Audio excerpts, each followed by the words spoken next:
একটা সহজ উপায়ে ঈদের জন্য স্পেশাল তসবিহ বানানোর সহজ আইডিয়া। তার জন্য আমি অনেকগুলো পুঁতি নিয়ে নিয়েছি, আরও ছিল কিন্তু আরও গুলা হারাই গেছে, মানে বুঝোই তো পুঁতি সুতা।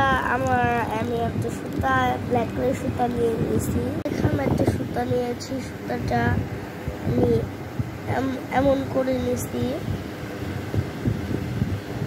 এক এক করে পুঁতি দিয়ে দিলাম।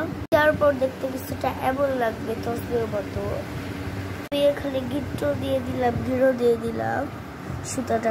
বিটা ঘিরো দেওয়ার পর আরো একটু সুতা দরকার, বড় সুতা নিয়ে এভাবে করে নিতে হবে। তো আমাদের DIY তসবিহ রেডি।